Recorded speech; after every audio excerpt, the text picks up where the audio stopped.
El espíritu Ribera se puede encontrar en un sueño, en un anhelo o en un recuerdo, con la visión de preservar la memoria familiar que tiene su origen en el pequeño pueblo segoviano de Tejares. La familia Chico Galindo funda Bodegas Vetusta. La vieja piedra de un lagar emerge como símbolo de una tradición vitivinícola que renace para enamorar con uvas de alto nivel, producidas en las zonas más elevadas de la ribera del Duero. En Vetusta lo viejo convive en armonía con lo nuevo. Las prácticas tradicionales se funden con las nuevas técnicas y tecnologías. El arraigo y el respeto por el paisaje y el cariño y compromiso que sienten por la tierra les ha llevado a producir toda su uva con certificación ecológica. Vetusta, como proyecto, es aún joven, pero su gusto por cultivar la paciencia y disfrutar con los tiempos largos nos hace presagiar un futuro brillante, que ha nacido con madurez, con sabor a pueblo y auténtico. Nos lo cuenta Ángel Chico en esta cita con Ribera.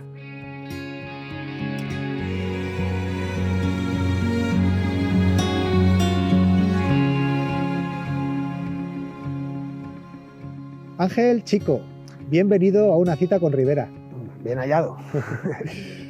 Bueno, Ángel, me gustaría primero que me contases de dónde te viene a ti ese amor por la tierra, por el viñedo, por el vino.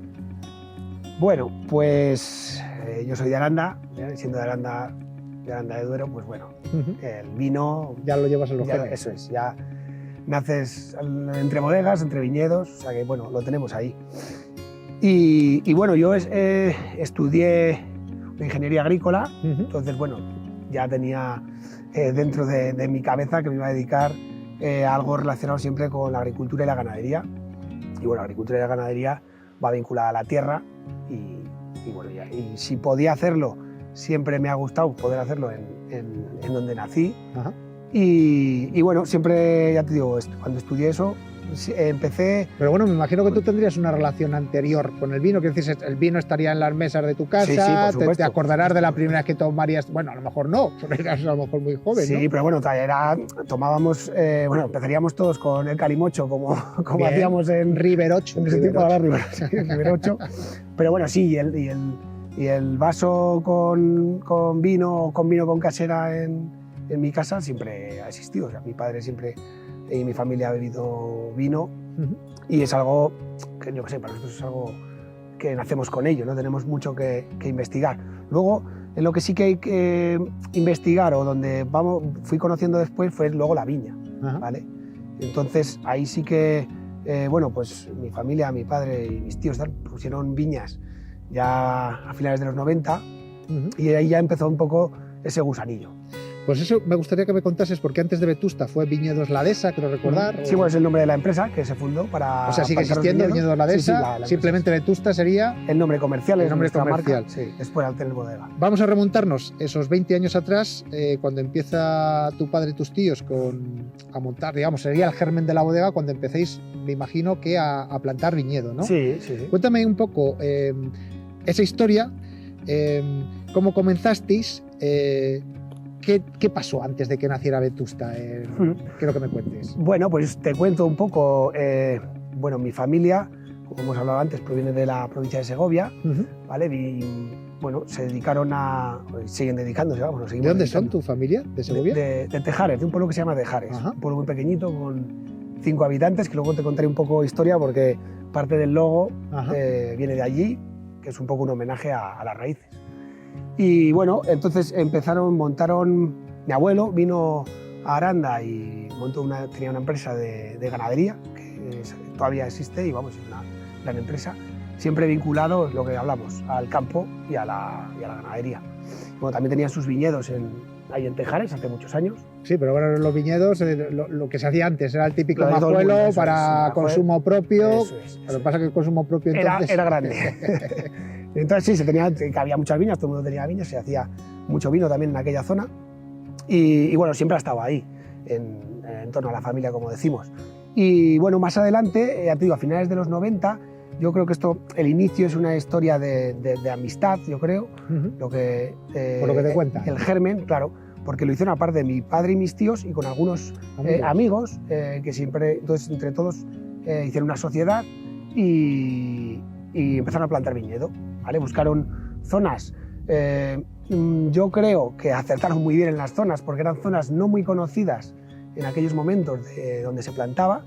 No era lo típico, las zonas típicas donde se estaba plantando, sino un poco más, la zona sur pegando entre Segovia y Burgos, estos pueblos... Intentándose acercar un poco a vuestros orígenes. Sí, a la raíz, eso es. Yo creo que tiraban un poco para allá, zonas un poco más altas y que no eran en esa época, vamos a decir, las más famosas para plantar. Y bueno, tampoco compraron una finca para plantar todo, sino que fueron comprando fincas en diferentes sitios y plantando. ¿Vale? Un poco a capricho, viendo lo que a ellos les interesaba que podía funcionar. Eso es, que viendo suelos, también que conocían que se parecían a un poco de donde venían. ¿Vale? Entonces, y zonas también, yo creo, de recuperación, porque bueno, sabemos que se arrancó todo el viñedo en los años 60, como sabemos aquí en Ribera, y hay muchas zonas que se volvieron, bueno, con cerealistas o simplemente se perdieron, porque se dejaron de cultivar, sobre todo laderas, zonas altas. Y cuando empieza a haber el famoso éxodo rural, a partir de los 50-60, que empieza a irse todo el mundo a las grandes ciudades.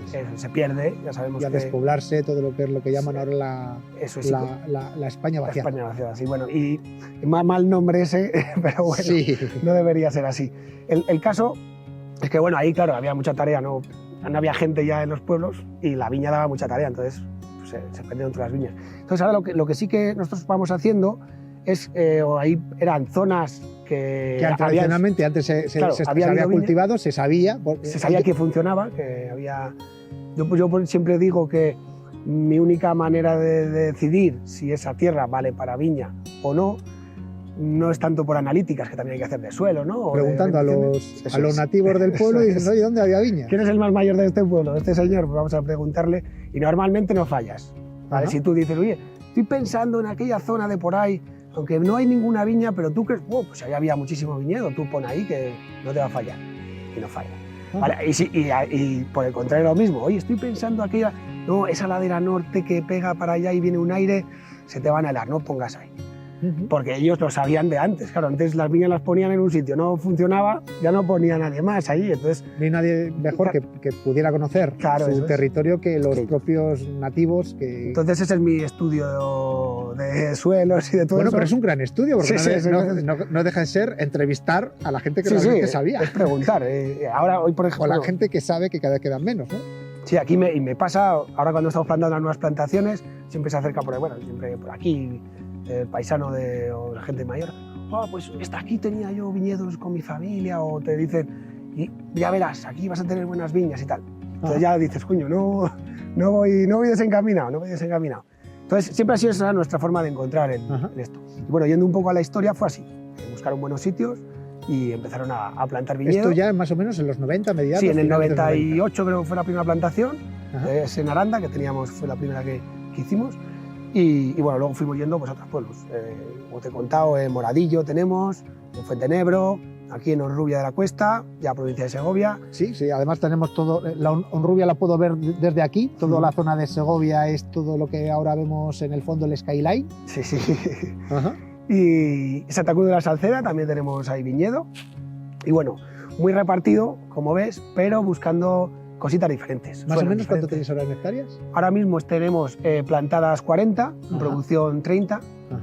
Y bueno, sí que tenemos un objetivo de llegar un poco a unas 50 hectáreas son las que nos hemos planteado en esta... Oye, y una vez plantáis, me imagino, ese viñedo, empecéis a vender la uva, ¿y cómo surge el proyecto de crear vuestra propia bodega? Bueno, eso nos viene un poco de serie, lo de liarnos en los negocios en general y en emprender y en hacer cosas es algo innato a la familia. A la sangre, sí, eso es. Entonces, bueno, pues lo que hicimos...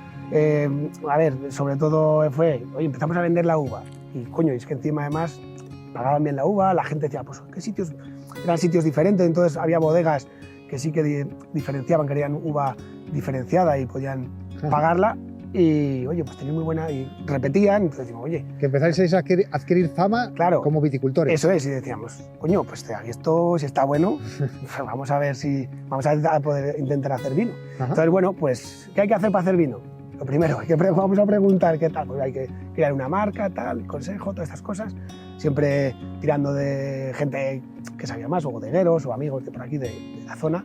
Y, ¿Os ayudaron mucho entonces? ¿Hay buena... Sí, yo... ¿Hay buen feeling entre la gente de la zona de la Ribera? Yo creo que sí, a nosotros siempre nos han ayudado la gente del mundo del vino con mucha más tradición que nosotros, que a lo mejor siempre hemos tenido muy buena relación, porque bueno, al final tener una empresa en Aranda y nosotros, la empresa de cerdos, tenemos que comprar pienso, por ejemplo, ¿no? Entonces al comprar pienso, comprar cereal, entonces conocemos a mucha, mi familia, mi padre, mis tíos conocen a muchos agricultores de la zona, agricultores y viticultores, claro. Mucha gente de bodegas, que al final están en el campo, gente del campo.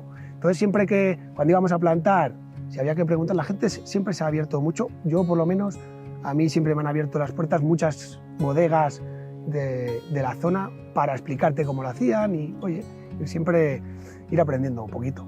Y pues ahí entramos en lo que te digo, la marca. Venga, pues vamos a poner una marca. Cuéntame, ¿por qué el nombre este de Vetusta?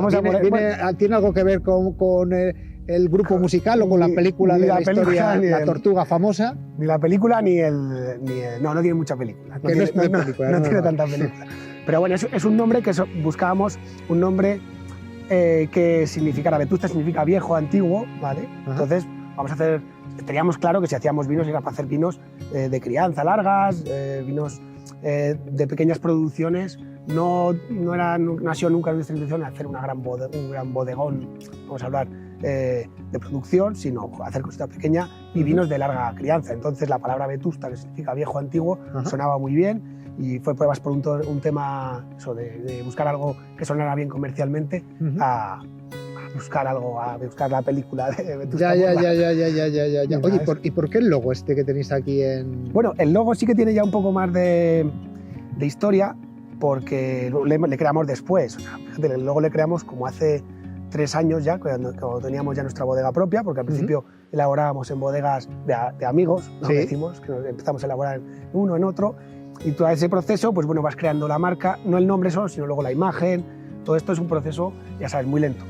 Y bueno, cuando ya íbamos a hacer este restyling, que llaman, ¿no? en la parte de marketing, y buscar un logo, pues ya quisimos buscar un logo con historia. Y ese logo, eso es, yéndonos otra vez a la esencia, a Tejares, al pueblo de mi familia, al origen, allí hay un lago, un charquito en medio del pueblo. El pueblo es muy pequeño, ahora mismo hay 4 habitantes, para que te hagas una idea. Y es un pueblo muy pequeñito, pero en medio hay como un laguito, un charco, que llamamos, pero es un laguito con patitos y tal, muy, muy bonito. Y en medio de esa charca, de ese lago, hay una piedra con esa forma, que es la piedra del lagar del pueblo. Cuando se desmontó el lagar del pueblo, pues los lagares han caído en casi todos los pueblos. Cuando se quitó, pusieron un poco, para que no se perdiera, oye, que en este pueblo se ha hecho vino, ¿no? Entonces pusieron la piedra del lagar, ¿sabes dónde se pone el uso del lagar? Esa piedra que es cuadrada, la piedra, y luego la ventana del lagar, que es una ventana redonda, encima. Entonces, si tú vas allí, lo único que se ve... Lo único que queda ya de aquel lagar. Eso es. Bueno, sí que quedan, he estado mirando cuando hemos hecho documentación, sí que quedan un montón todavía de bodegas antiguas. Sí, hay 4 o 5 bodeguitas pequeñas. ¿Siguen todavía funcionando? Que están, creo que hay una que todavía hacen un poco de vino, pero es que allí, al estar fuera, está ya en la provincia de Segovia, se ha perdido mucho más, lógicamente. Y aquí, ahí al viñedo, pues quedan 4 o 5 viñas para hacer algo de vino, pero bueno, se mantiene, o intentamos eso, es que se mantenga por lo menos la tradición de que son zonas donde se... Es una pena, porque es parte de nuestro patrimonio cultural, todas esas bodegas antiguas excavadas dentro de... Digamos que es una pena realmente que se te caiga el lagar y que luego esas bodegas también, pues de alguna manera, pues se pierdan. Sí, y yo creo que, por ejemplo, aquí en la zona más de Ribera, esto al estar, ya sabes que todo lo que esté fuera de denominaciones es mucho más complicado mantenerlo, ya lo sabemos. Y aquí yo sí que está haciendo en muchos pueblos esa recuperación de las bodegas, que me parece, que llegamos tarde.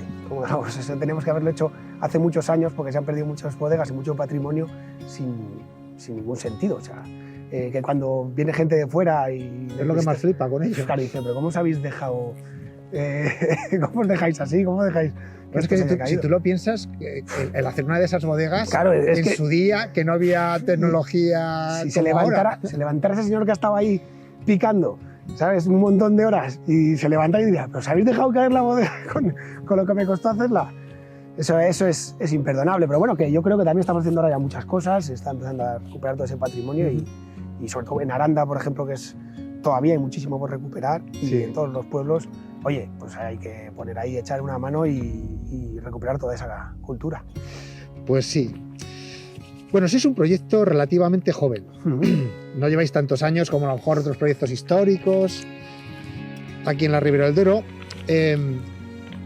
Y sabemos que además tenemos una gran oferta de vinos en toda esta zona y además hay mucha competitividad, podríamos decir, ¿no?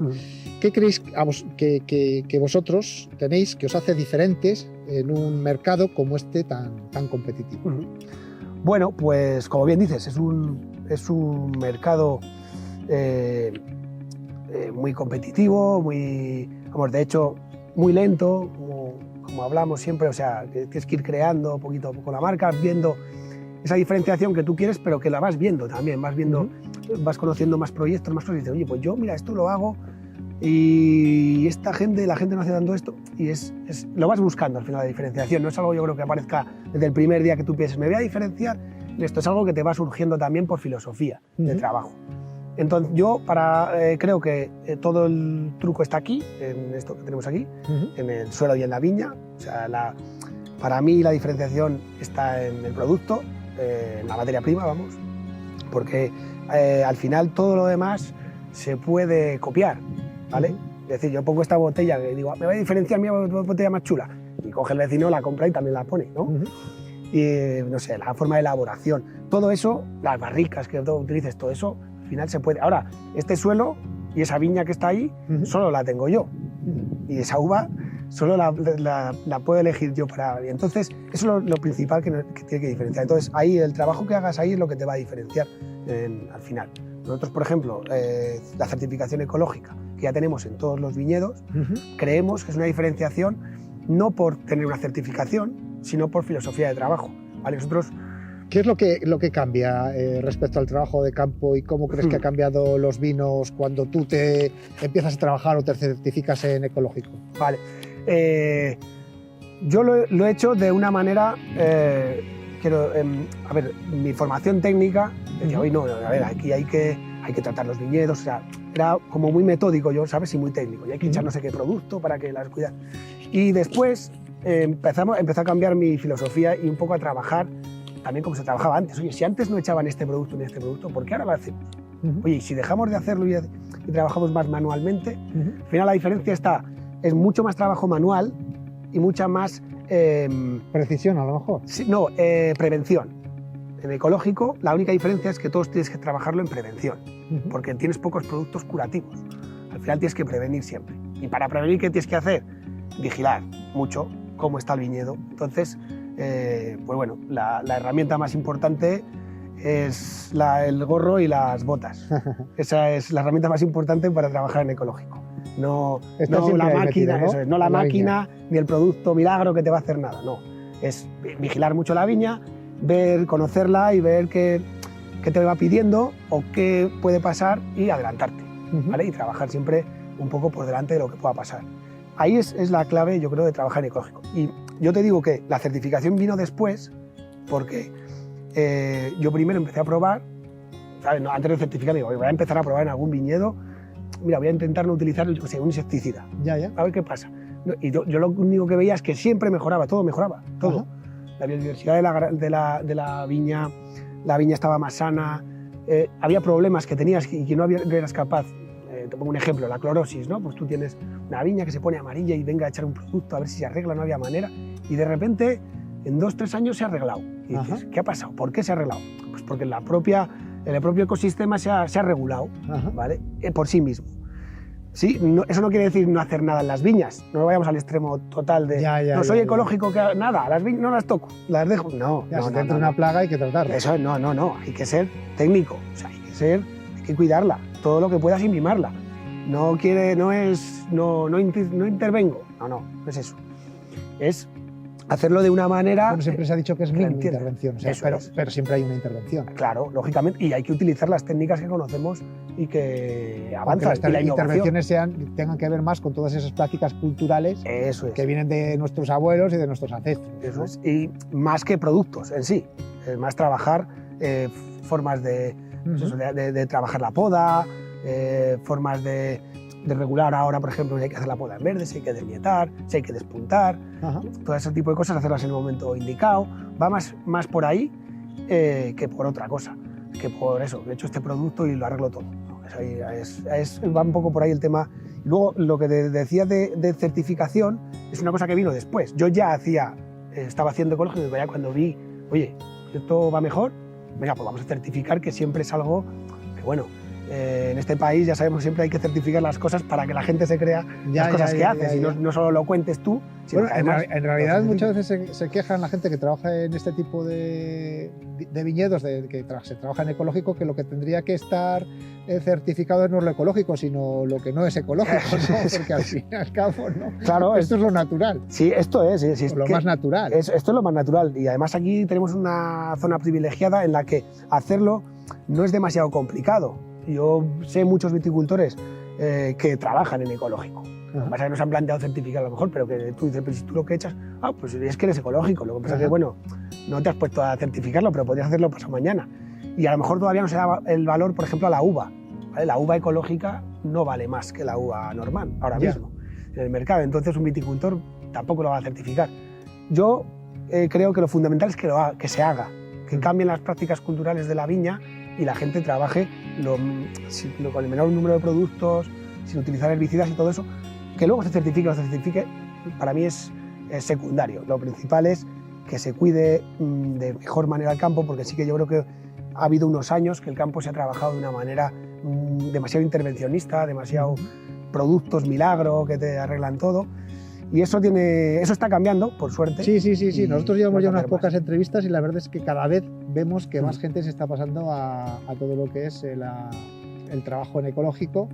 Y lo que nos cuentan también muchas veces es que realmente estamos en una de las mejores zonas para trabajar en ecológico. Lo que te decía, en una zona, si lloviera mucho, ¿sabes? Por ejemplo, si tú estás en Burdeos, pues un poco es complicado, porque las enfermedades ahí tienen mucha presión y es muy difícil, hay una presión de oidio, de mildio, de todo, que si tú no tienes productos más potentes no lo controlas. Pero aquí, con el azufre, básicamente lo hacemos todo para hacer el vino, porque es lo que se utiliza toda la vida. Es lo que se utiliza, eso es. Y luego, a la hora de la elaboración, sin más, tampoco es demasiado complicado. Lo único que tienes que hacer es no echar muchas. Si es que los vinos, llevando la uva, como la llevamos nosotros, seleccionada, que sabemos de dónde ha venido, todo lo que hemos hecho en el campo, no hay que hacerle, no la estropees. No la llevamos a la bodega y no la estropees.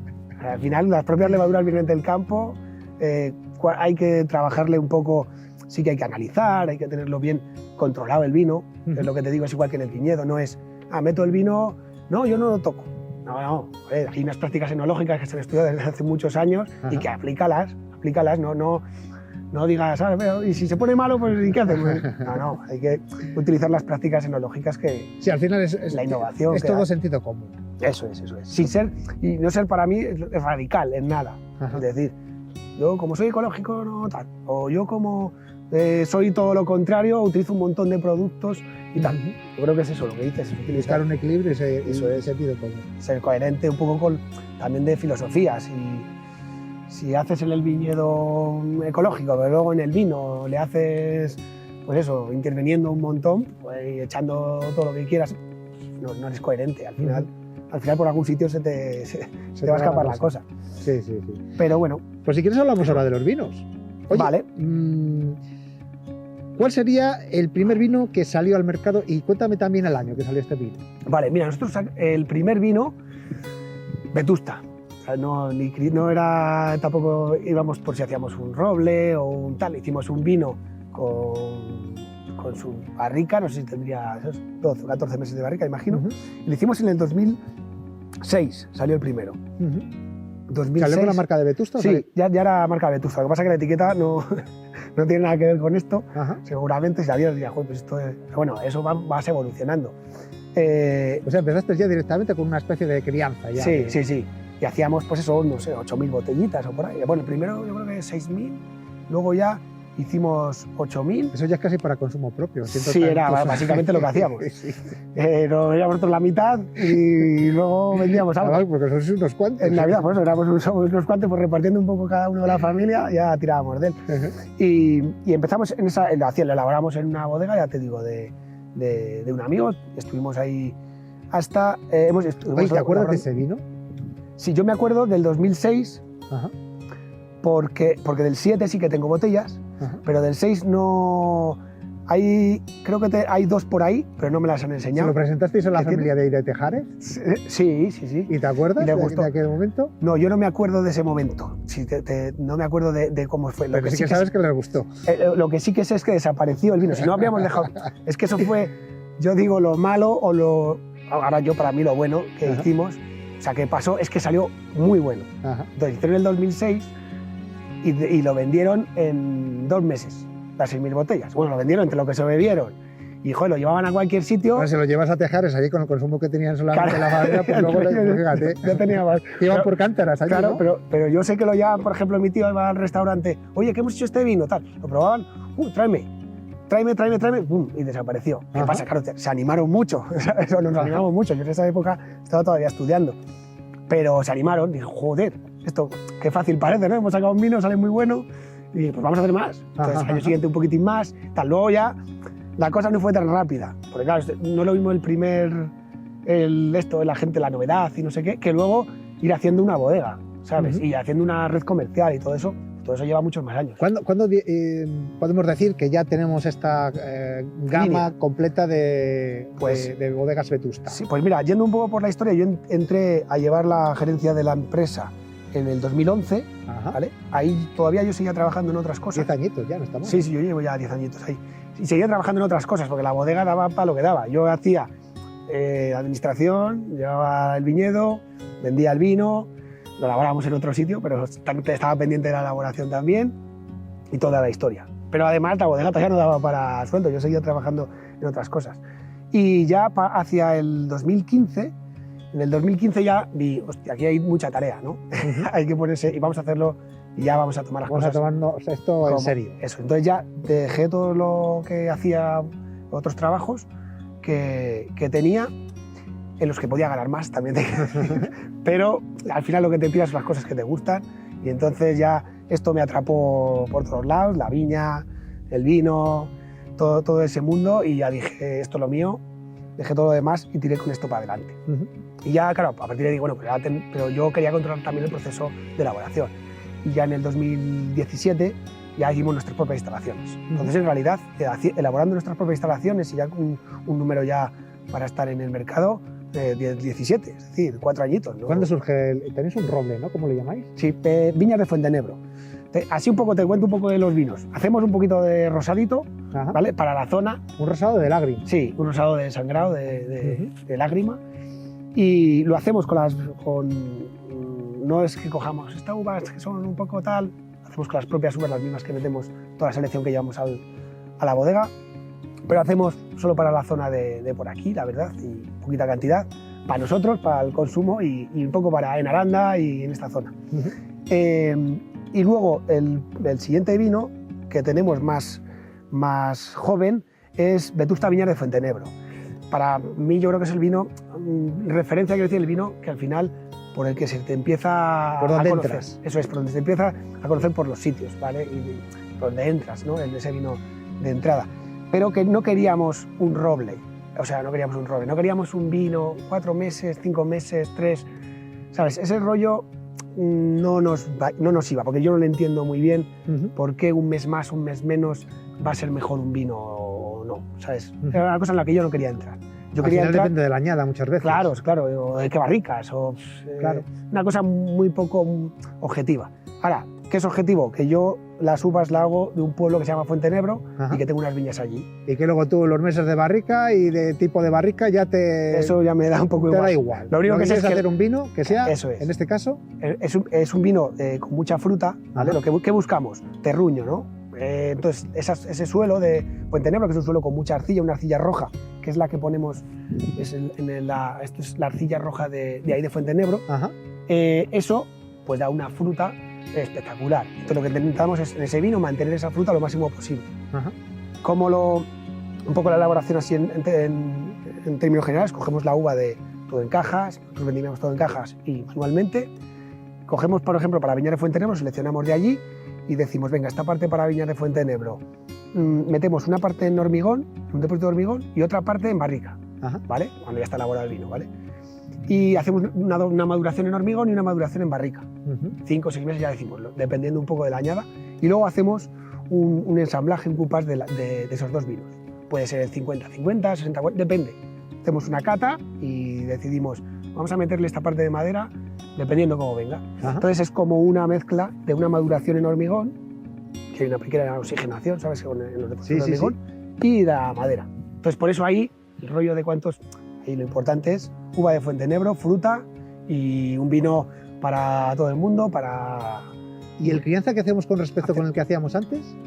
Pues a ver, lo que hacemos es que en el crianza, lo que se diferencia al Vetusta es que es lo mejor de todas nuestras parcelas. De todos estos pueblos que te he contado, ¿vale? Pues nosotros seleccionamos. De Moradillo vamos a coger para nuestro crianza estos kilos. Otro poco de Fuentenebro, tal, de Santa Cruz. Lo mejor de cada viñedo, ¿vale? Lo elaboramos por separado en bodega. O sea, que sería también un vendimia seleccionada. Sí, todo es vendimia seleccionada. Vale, son todos vendimia seleccionada. Todo es vendimia seleccionada. Sí, bueno, en realidad lo que decimos, tenemos más producción que lo que elaboramos. Entonces seleccionamos lo que nos gusta, vendemos todavía algo de uva y preferimos ir a hacer poco y muy bueno, ir creciendo en ese sentido, a elaborar toda la uva y hacer vino por hacer, ¿vale? O sea, preferimos ir haciendo y un poco según el mercado vaya creciendo, pues según vayamos creciendo, ir elaborando más. En este que hacemos lo mejor de cada una, ¿vale? Hacemos un depósito de Moradillo, otro de aquí, otro de allí, y luego ese lo juntamos en un vino, lo metemos a barrica, lo extrae entre eso 12, 14 meses de barrica, más o menos, normalmente, y de ahí hacemos el crianza, un vino, el icono, vamos a decir, ¿no? De la bodega, que marca un poco todo el viñedo, todo lo mejor de lo que tenemos, ¿vale? Esa es un poco la mezcla, lo que tiene es el crianza. Pero tenemos también un vino que podríamos considerarlo de parcela, ¿no? Sí, lo que pasa es que de varias parcelas. Cuéntamelo. Este dices. Sí, cuéntame el siguiente. El siguiente es Viñedo Especial Carrascalón Alto. Vale, entonces, eso ya es un vino de parcela. Eso es un vino de parcela. Es de una parcela de Fuentenebro. ¿Qué tiene de especial esa parcela? Pues hay una cosa especial que está justo a 1000 metros de altura. O sea, vas allí, te clavas con ese y está a 1000 metros de altura. Entonces, bueno, ya eso tiene una cosa. Un número redondo. Sí, tiene ese suelo, esa arcilla roja. Y luego, bueno, de historia tiene que nosotros cuando elaborábamos muy poquito al principio, de esa parte siempre íbamos con el enólogo que nos hacía el vino en ese momento y yo iba por las viñas. Oye, ¿de qué parcela hacemos este año el vino? Porque hacíamos un poquito, no podías hacer de todos los lados. Y siempre de esa parcela cogíamos uva, siempre me decían, no, esta es la mejor. O sea, veíamos que esa parcela tenía mucho potencial. Entonces empezamos a elaborarla en el 17 ya por separado, sin juntar nunca con nada. Coger esa parcela solo y elaborarla. Entonces vimos que eso era especial. Esto no se mezcla con nada. ¿Es un vino más estructurado, más carnoso? ¿Qué es lo que tenemos? Es un vino, no es más estructurado que el crianza, pero tiene esa esencia que llamamos de la uva de ahí de Fuentenebro, ese frescor de la altura, ¿vale? Y nosotros le llamamos, es una acidez, es una sensación de acidez que tiene esa uva de allí, que no es, si tú haces la analítica, ¿vale? Tiene un pH de no sé cuánto, y otro vino dices, pues tiene el mismo pH, pero es una sensación de acidez característica, de frescura. Y más fácil de beber, quizás. No, sobre todo más llevadero, más que te hace repetir y te hace que más bebible. Más bebible, eso es un poco la característica de esa zona de ahí y de esta parcela. Este es el primero que hemos hecho de viñedo especial. O sea, es decir, nosotros vamos a decir, es que esta zona, esto está ya, es que es algo diferente. Lo hacemos por separado y vemos si va a poder llegar a un vino viñedo especial. Aquí este ha llegado ya, pero ya estamos haciendo más los siguientes años, pues eso, que de repente vemos una zona, cuando estamos catando uvas, oye, esto es especial.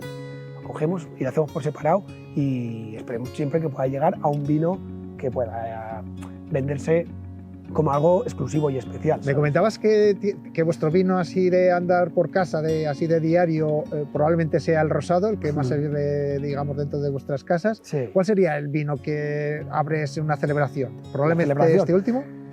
Sí, sería. Yo creo que es un vino especial para momentos especiales, está claro, porque pues oye, no es. Además es muy bebible lo que decimos y muy para celebración y muy para buenas comidas y muy para que aguanta mucho tiempo, o sea, que cambia mucho durante el tiempo, ¿vale? Es decir, según la tienes abierta, es para una comida larga, quiero decir. Es decir, cuando haces una comida larga, el vino va evolucionando durante la comida y eso es maravilloso. Entonces, este vino tiene eso. Pues son para celebraciones, para comidas largas. Te da más emociones, te da más juego. Claro, eso es. Y va a decir, coño, pues para cambiar el vino, pues mira, ahora en el postre es cuando mejor está, vaya. Bueno, finalmente tenemos también un blanco de Albillo Mayor, pero hacéis muy poquito. Sí, hacemos muy poquito porque ahora estamos plantando Albillo Mayor para poder hacer más, lógicamente, y ahora lo hacemos solo con una viña muy pequeñita de uva vieja, ¿vale? De un amigo que nos la empezó hace un par de años, la vimos y dije, oye, ¿esto qué haces? No, pues lo llevo ahí, no sé muy bien, luego hago vino en casa, tal. Y dije, bueno, vamos a probar que esto tiene... ¿Y cómo es este vino? Porque este es una maravilla. Me imagino que será complicado de conseguir. Es una maravilla. Nosotros hacemos 600, de estas hemos hecho 600 botellas. ¿Cómo sería este vino? Cuéntame. Este vino vendimiamos, esta la vamos a vendimiar como una parcela pequeñita, la vendimiamos nosotros desde la bodega. O sea, nosotros vamos directamente, pues poquito y lo cogemos un poco antes de que empiece la vendimia, porque el blanco, bueno, sabes que se vendimia un poco antes. Son botellas además de medio litro. Sí, eso es. Esto es un cubete. Claro, además es que no y lo metemos lo hacemos en barrica de 500. Hicimos este primero en barrica, ahora ya tenemos 225, hacemos algo más ya, pero este primero lo hicimos en esa barrica y estuvo en torno a 15 meses en la barrica, en sus propias lías. Lo dejamos ahí todo el año hacemos su removido, ¿sabes? Pues para mover las lías y que se coja bien de boca y tenga untuosidad. ¿Cómo se expresa? Cuéntame, sí. me interesa saberlo. A mí se expresa la albillo, esos aromas de frutas más bien blancas, ¿vale? O también tiene algo de piña y luego por otra parte tiene esos aromas de panadería, tipo como los champán, ¿vale? Así y que eso yo creo que va un poco, viene de la parte de lo que le aporta la barrica, bueno, sobre todo las lías, lo que le aporta las lías, le aporta esos aromas a panadería y sí que algún aroma terciario también de la barrica, que tampoco, yo creo que en estos, fíjate que decimos el blanco, bueno, le metes en barrica, se lo va a aportar mucho la barrica, no creas que le hace, que luego sacas aromas atostados ni nada de eso, no, la albillo tiene potencia y puede con meses sobre todo en boca, es una uva bastante sabrosa. Sí, claro, y con mucho cuerpo. Al final, para ser un blanco, pues eso es un blanco para comer. No es un blanco para chatear así fresco. Y comentabas que habías plantado, por ejemplo, aquí detrás vemos que habéis plantado justo aquí, una viña nueva, que ya veremos con la producción que tengamos aquí de Albillo Mayor, pero sí que me gustaría conocer un poquito qué características crees tú que deben reunir los suelos, a tu entender siempre, para plantar Albillo Mayor. Para plantar Albillo Mayor, a ver, yo, por ejemplo, esta ladera, toda esta zona de aquí, toda esta ladera, esto eran viñedos, hace lo que hablábamos antes, ¿no? Zonas como en drenaje, me imagino. Claro, toda esta zona. Entonces, poca materia orgánica. Sí, eso es. Yo creo que hay que buscar suelos característicos de ribera, de la ribera de antigua, ¿vale? Lo que decimos, yo creo que laderas, alturas, suelos muy drenados con poca materia orgánica, que tengan mucho, como vemos aquí, muchos diferentes tipos de minerales y que corra el aire. Que corra el aire para que sea sana, que también es muy importante, porque sabemos que la uva blanca es un poco más propensa a oidios, a hongos. Entonces, si está aireado, muchísimo mejor. Y pobres, también creo yo que no tengan esos suelos pobres, que den poquitos racimos de esos albillo pequeñitos y y que maduren bien. También la exposición es importante, yo creo, en los Pues no blancos. estamos deseando que esta empiece a crecer. Joder. Y empezamos a ver los vinos que se puedan... Pues paciencia, que nos quedamos cuantos años. Bueno, tenemos paciencia. En el mundo del vino hay que tener No, paciencia. aquí no hay, queda es otra. que no hay así. otra opción. Bueno, ya finalmente, aunque ya no es un Ribera, porque no lo acoge la denominación de origen, pero sí que podemos decir que se hace con uvas de la Ribera del Duero. Sí. Tienes un vino de hielo. El Ice Tempranillo este que vemos aquí, cuéntame Tempranillo de un hielo. poco cómo se hace esto y, Sí, y también qué características tiene. Te cuento primero de dónde viene Ajá. estas cosas que se nos ocurre. Sí, bueno, Esto es muy poquito lo que hacéis también. sí, también muy poquito. Pero esto está dentro de nuestro gen innovador, ¿vale? Yo, en la bodega, creo que los que somos pequeños y podemos permitir... Este es el testimonio de que sois unos tíos muy osados. Sí, eso también. Porque yo creo que no hay que tener miedo nunca a probar, ¿vale? Los experimentos son obligatorios. Creo que en cualquier empresa, sobre todo en una empresa de producción. Hombre, obligatorios. Tú empezaste finalmente con vino con gaseosa, ¿no? Sí. Así como empezaste en el mundo del vino. Sí, Menos sí. mal. Eso es. Pero porque probaste. Voy a probarlo primero así. Y siempre hay que probar que no... Y una bodega pequeña que podemos entretenernos en hacer estas cosas, porque a lo mejor un grande que ya tiene es más difícil. Nosotros podemos probar, tenemos materia prima, tenemos inquietudes y luego gente técnica que nos ayude, pues hay que probar. Y estáis muy locos. Y estamos un poco zumbados, sí, porque este es una de las primeras cosas, pero todos los años yo tengo en la bodega, todos los años tenemos que hacer una cosa nueva, por definición, de elaboración, de lo que sea. Pues blanco, pues este año toca blanco, vale, pues un blanco. ¿Y este año qué tenemos que hacer? Y tenemos que pensar. Y en este caso yo quería hacer un vino dulce, ¿vale? ¿Cómo se hace un vino dulce? Pues diferentes técnicas, ¿no? Bueno, pues puedes pasificar la uva, tampoco hay muchas, para hacerle natural, sin tener que añadir nada. Pues básicamente puedes o pasificar las uvas, o uvas botritizadas, ¿no? Tipo los Sauternes o los Tokai, o por congelación, los Ice Wine, que se hacen en Alemania, en Canadá y por ahí. Que al final tú lo que consigues es, ¿qué quieres? Concentrar mosto, concentrar todo lo que tiene la uva, ¿vale? Por desecación, en este caso por congelación, ¿vale? Entonces, lo que hicimos fue una congelación de la uva, porque date cuenta que esto tienes que congelarlo entre menos 11 menos 14 grados. ¿Pero la congelación es natural o...? No es natural. ¿Por qué no es natural? Porque aquí no se dan las condiciones, ¿vale? Bueno, este año con la Filomena igual Bueno. habíamos podido, pero Esto a lo mejor en Cuéllar se podía haber hecho. sí, no llega. Ya te digo yo que no llega porque lo hemos... Es decir, tú tienes que coger una uva y por mucho que la apretes no salga nada de líquido. Como que aprietas un hielo, lo mismo, ¿vale? Y para llegar a ese nivel de congelación tendría que hacer unos 16-17 grados bajo cero durante 4 o 5 días seguidos, que es lo que tardamos nosotros. Una vez que está congelada, en ese punto, prensas, ¿vale? Entonces prensas y sacas un mosto súper mega concentrado, ¿vale? Que tendrá 3 veces la concentración de azúcares que tiene un mosto normal, los grados Gomé. No sé cuántos, porque no somos capaces de medirlo. No podemos medirlo. Entonces es un mosto súper concentrado. Cuando tú lo bebes, el mosto sale a menos 3 grados, para que te hagas una idea. Pero no está congelado, es un líquido denso. Sí. Y entonces ese líquido, cuando lo pruebas, además del azúcar que tiene, es hasta desagradable. Y eso lo dejamos fermentar. Fermenta durante... Ahora está fermentando desde el 2020, no te digo más. O sea que lleva ya 5 meses fermentando. Y bueno, ahí las levaduras poquito a poco y aguantan, las tías, no veas tú lo que aguantan, porque en ese medio, fíjate tú. ¿Y levadura natural? Y no, ahí añadimos levadura natural, es claro. Que no sabemos ya ni dónde está, ¿sabes? Seguramente que intervenga un poco más adelante, pero para arrancar es muy difícil.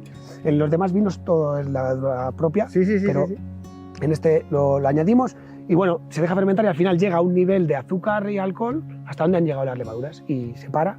Y bueno, se suele quedarse entre 14 y 15 grados de alcohol, ¿sabes? Como un vino normal, y luego pues entre 80 y 120 gramos de azúcar. Entonces, bueno, tiene un equilibrio brutal. Entonces, de postre o de tal, es una cosa súper chula. Lo que te digo, son cantidades muy pequeñas, luego en la parte de comercialización pues tampoco puedes, es muy poco vino, pero siempre te ayuda a eso de decir, oye, hemos hecho esto, tal. La gente se queda, ¿qué es eso? Pero esto no tenéis otra cosa. Nada, este año. Y ya, vamos haciendo, ya te digo, este año pasado hemos hecho espumoso, por ejemplo. ¿Vale? O sea que al final Y este año que nos viene no sé qué nos tocará. Estamos ahí... Bueno, oye, que también se pueden hacer bizcochos, o la gente el año pasado se dedicó a hacer pan. Bueno, sí, podemos hacer. No, pero de momento vamos a innovar en el vino. En el vino, vamos a cambiar vale. de gremio de momento.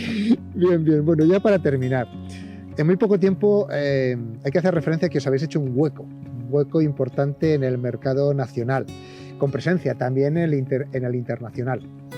No sé, ¿cuáles serían vuestros próximos objetivos? ¿Y qué le pide Ángel al futuro? Se le pide al futuro. Salud, ¿no? Este año. Sí. Salud. No, pero mira, sí que te digo, la parte comercial, que es al final la base de todo, la base no, el final de todo, vamos a decir, la base está aquí, pero que sin eso, al final, las empresas no son viables. Es la que mueve los números. Al final esto es muy bonito y todo esto, pero es una empresa que tiene que salir adelante. Y para eso hay que vender.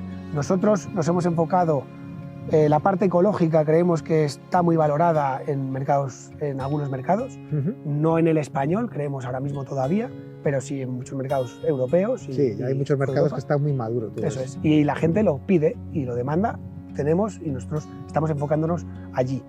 Y luego en España pues también estamos enfocándonos en sitios en concreto, con distribuidores, y bueno, también queremos llegar a un segmento siempre medio alto, ¿vale? Nuestro posicionamiento tiene que estar de medio alto, ¿vale? Porque bueno, por volumen y por selección y por producto tenemos que andar por ahí. Y por tamaño también, lógicamente, tampoco sí que queremos crecer todavía bastante. La idea es un poco en 5 años, aunque hemos perdido uno ya, porque el año pasado el crecimiento que teníamos previsto pues ahí se ha quedado, pero bueno, este año tenemos ilusión de volver a retomar ese plan estratégico al que nos planteábamos en 5 años, poder llegar a elaborar la mayoría de nuestras uvas y ya poder también hacer otra bodega un poco más grande, y todo lo que al final te va llevando este negocio. Pero que nos damos plazos de estos, como te digo, 5 años. Hoy en día, ponerte 5 años, luego te viene una pandemia y ya cambian otra vez todos los números. Pero bueno, lo que sí que tenemos claro es el posicionamiento donde queremos ir y el ritmo de crecimiento que estamos buscando, ¿vale? Y por ahí va un poco el crecimiento que queremos y por dónde creo yo que vaya la empresa. Y algún día incluso a lo mejor restauréis una de esas bodegas históricas. Eso es. Por lo menos de capricho, ¿no? Eso ya yo creo que no sé si me dará tiempo, porque son historias las que conocemos de un montón de años. Pero bueno, yo creo y estoy convencido de que si sacamos buenos productos al mercado, tarde o temprano eres reconocido. Eso está claro. Si no sacas buen producto, es muy corto el recorrido, ¿vale? Sabes que en algún momento falla, pero si tú sacas buenos productos te costará más o menos tiempo, pero al final la gente lo va a reconocer, y porque a la gente le gustan las cosas buenas. Y nosotros queremos que en Vetusta la historia sea muy larga y con gente de más joven como vosotros, porque sois en toda la bodega, sois gente súper joven. Sabemos que tenéis futuro. Pues muchas gracias, Ángel, por concedernos esta cita con Ribera. Pues muchas gracias a vosotros, por supuesto.